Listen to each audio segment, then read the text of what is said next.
At this point, we welcome to the set Assemblyman Marc Levine. He's here in the course of seeking a second term, and the early numbers are encouraging. Congratulations for that. What would you do differently, knowing 2 years later that you're going through an election again? What has been different for you as seeking as an incumbent re-election? I think that the difference tonight, or in the course of the campaign, was the fact that I get to run on a record. That 2 years later, we can say we really respected the will of the voters. They passed Prop 30 2 years ago. We've made sure that we've reinvested that money into K-12 education as well as back into the UC and the CSU. So we've seen progress in how the legislature is dealing with the budget, which, for the past 6 years was such a mess in Sacramento. So we've also been showing leadership in governing, and I think that pathway to a sustainable budget, being mindful of the will of the voters, is something that voters are very appreciative this time around. Marc, 2 years ago, you were one of the pioneers in California with the new top two open primary system. An upset when you beat Michael Allen, and there were two Democrats running against each other. Others in Sacramento have faced the same situation. How do you see that playing out over the state of California now? I think it's yet to be seen how the top two reforms are affecting the legislature and the political dynamic. This election will help us learn a little bit more about that. One of the more significant reforms to me is the fact that we now can serve 12 years in the Assembly or the Senate.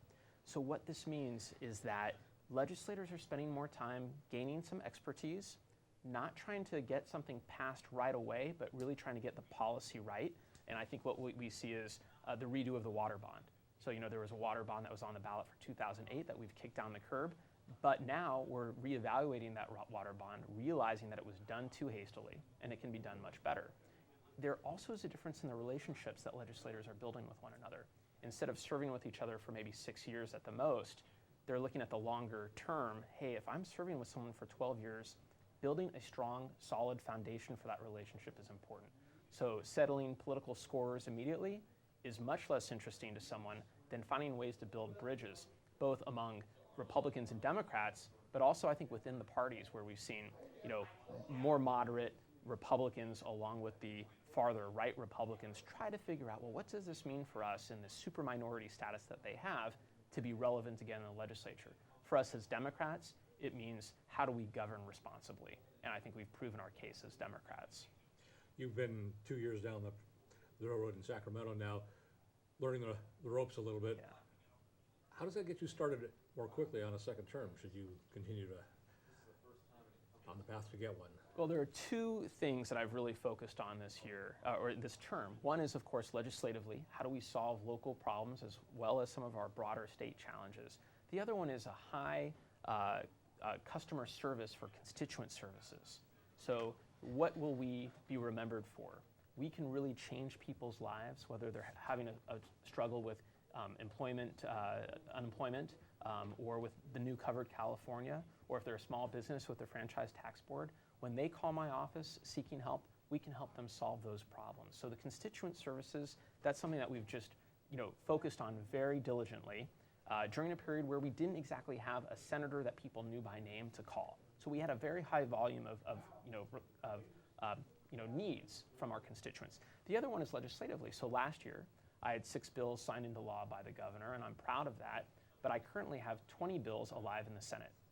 So, how do we grow legislatively as well to make sure that we're serving the needs that we have? And it's been a tremendous learning curve, very positive, and I'm just been grateful for the opportunity to serve our local communities. The communities consist of 2 counties.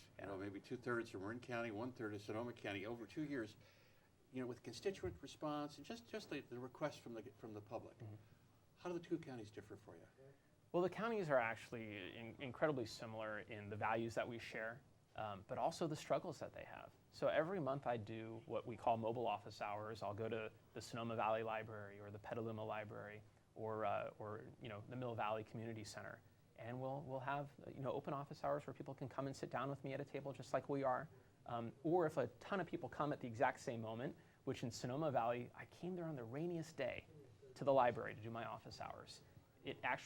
The road that we came on flooded by the time we went back home to San Rafael. But we had a tremendous turnout. And I think people were looking for an excuse to get out of their home during that rain. Nothing like the library on a rainy day to be in a great warm place. It really was amazing. And so then we get to talk to everyone kind of in a town hall forum. And I think, the issues that we deal with are so similar. that you'd be surprised. What are they angry about?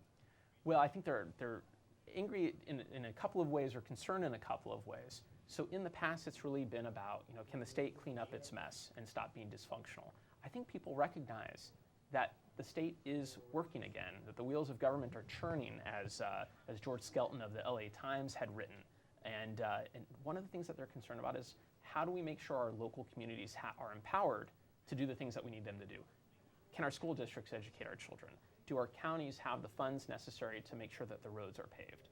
How do we make sure that these things are happening? And of course, some of that is done by local funds. But also, how do we build a sustainable budget in California that makes sense, that counties and school districts can count on year over year, not looking towards perhaps the stark budget cuts of the Great Recession?